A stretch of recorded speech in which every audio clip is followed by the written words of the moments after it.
qu'est-ce que c'est que ce truc? Comment est-ce que ça fonctionne encore ça? Ça fait tellement longtemps, tellement longtemps. Ah.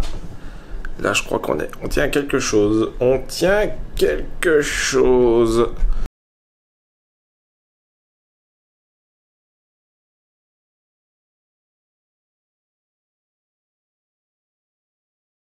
Salut! Dans cette vidéo, je te propose qu'on parle un peu ensemble des différentes classes et traitements du bois. C'est parti! Alors tout d'abord, qu'est-ce que la classe d'emploi du bois? Alors les classes d'exposition d'un bois sont déterminées par une norme selon le degré d'exposition à l'humidité que ce bois va subir et ces classes sont au nombre de 5. Chaque classe détermine un degré de résistance soit par durabilité naturelle d'une essence de bois ou par différents traitements qu'il peut subir.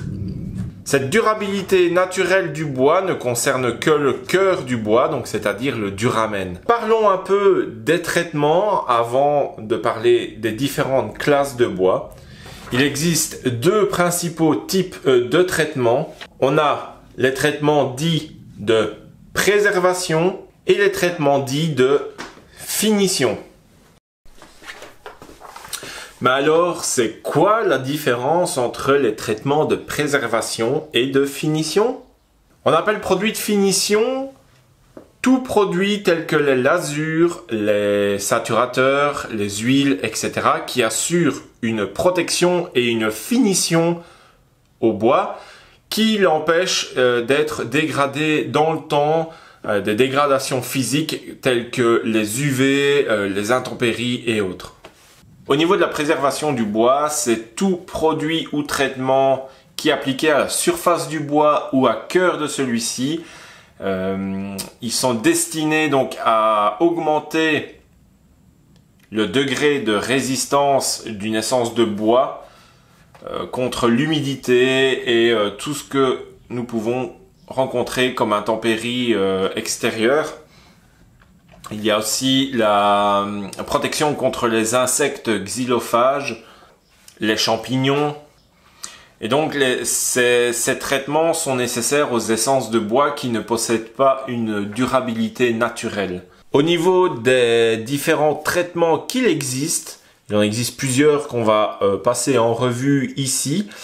Donc en premier lieu, il y a le plus simple, il y a ce qu'on appelle le badigeonnage.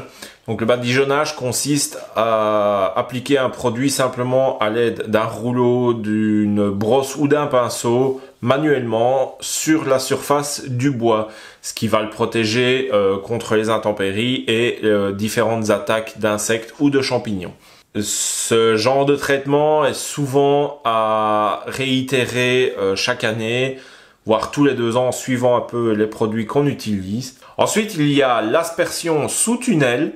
Donc, cette méthode consiste à rentrer une pièce de bois qui doit être traitée dans une sorte de tunnel ou une cabine et ensuite de la pulvériser abondamment sur chaque face avec un produit de protection, de préservation.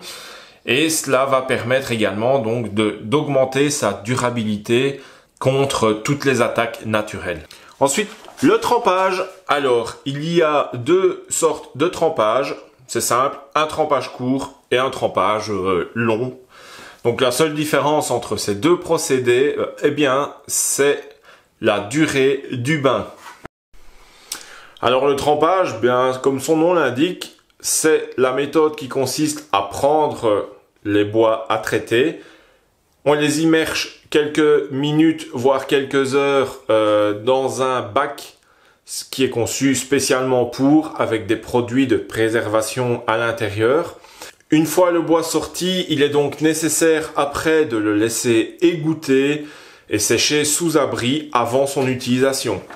Le trempage, c'est un procédé qui agit en surface et dont l'imprégnation est plus ou moins de 30 à 60 litres par mètre cube suivant les infos que j'ai relevées sur le net. Alors on a aussi l'imprégnation profonde par autoclave vide et pression. Donc le traitement autoclave permet une imprégnation beaucoup plus profonde que le traitement qu'on vient de voir, le traitement précédent qui était le trempage. Le fait d'avoir une imprégnation beaucoup plus profonde confère au bois une protection beaucoup plus importante contre les xylophages et les champignons. Dans la mesure du possible, le traitement autoclave ne devrait pas être endommagé par des usinages une fois le traitement fait, ou si vous devez usiner une pièce qui a été autoclavée, il est nécessaire de traiter à nouveau la partie usinée avec un produit qu'on mettra à la brosse, au rouleau ou au pinceau. Ou alors, s'il y a énormément d'usinage à faire, il conviendra donc de s'orienter plus vers un bois naturel, style le mélèze, le chêne. Concernant le traitement, le bois est en autoclave qui est relié à une cuve qui stocke le produit et à une pompe à vide et à une pompe à pression. Une fois le vide obtenu dans l'autoclave, on le remplit par aspiration de la solution de traitement choisie. Les cellules du bois sont saturées par cette solution et ce traitement est conseillé pour des bois qui sont fortement exposés à des conditions rigoureuses telles que contact avec le sol, source d'humidité. Donc il s'agit principalement de bois de charpente, de bardage, de caillebotis, piquets de vigne, hangars, jeux d'enfants, appontements, poteaux. Le traitement thermique. Alors, ce traitement consiste à faire chauffer, faire cuire le bois à des températures très élevées. Ça peut aller au-delà des 250 degrés suivant l'essence de bois choisie. Lors de cette cuisson, on injecte des vapeurs d'eau ou d'azote pour éviter que le bois ne brûle. Cette cuisson se fait sans ajout de produits de protection et ça a pour but de modifier les caractéristiques techniques de résistance du bois contre les agressions biologiques. Vous avez peut-être déjà entendu bois rectifié, thermowood ou autre. En fait, c'est cette méthode-là. Par contre, avec cette méthode, il est bon de garder quand même deux choses en mémoire. C'est que, vu que le bois aura été cuit à très haute température, il est beaucoup plus cassant, donc ça peut altérer sa résistance mécanique. Il est important donc de choisir son bois en fonction de l'usage qu'on va en faire. Et deux, ça altère aussi l'esthétique du bois étant donné qu'il a été cuit.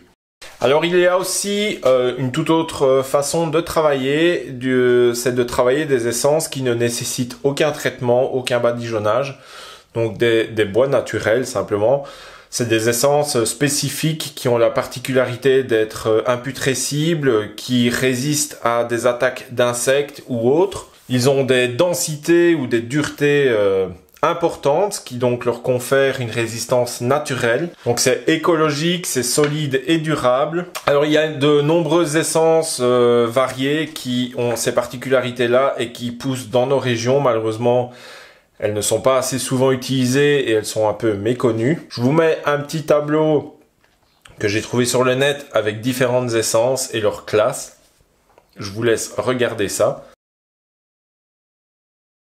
Maintenant qu'on a développé un peu plus les traitements et qu'on a peut-être compris un peu mieux tout ça, on va donc revenir à nos 5 classes du début d'utilisation du bois selon les usages. La première donc, ça va être quoi? Ça va être pour un usage en dessous d'un taux d'humidité de 20%, donc c'est la classe 1. Ça regroupe tout ce qui en général est menuiserie d'intérieur, ameublement, escalier et autres. La classe 2 regroupe tous les bois qui peuvent occasionnellement être en contact avec une humidité supérieure à 20%. La classe 3, quant à elle, regroupe les bois pouvant être fréquemment en contact avec une humidité supérieure à 20%, tels que les bardages, les menuiseries extérieures et autres. La classe 4, elle, ça va être... elle va regrouper tous les bois pouvant être en contact permanent avec de l'eau douce. Donc ces bois sont stabilisés, ils sont imputrescibles. Certains, comme le pin sylvestre, le deviennent grâce à un traitement. D'autres le sont naturellement. Et enfin vient la classe 5. La classe 5, elle va regrouper tous les bois pouvant être en contact permanent avec de l'eau douce et de l'eau salée. Donc c'est des bois en général qui sont très très durables. Voilà, c'était une vidéo un peu blabla explicative pour éclaircir certains points avec vous. Encore une fois, j'espère que ce genre de format intéresse certains d'entre vous. Ça peut être bien utile pour certains et même pour moi, ça me permet de me remémorer certaines choses. Et donc voilà, si cette vidéo t'a plu, lâche-moi un commentaire, un petit pouce bleu, ça me fait toujours plaisir. Et on se voit dans un futur projet. Allez, ciao ciao!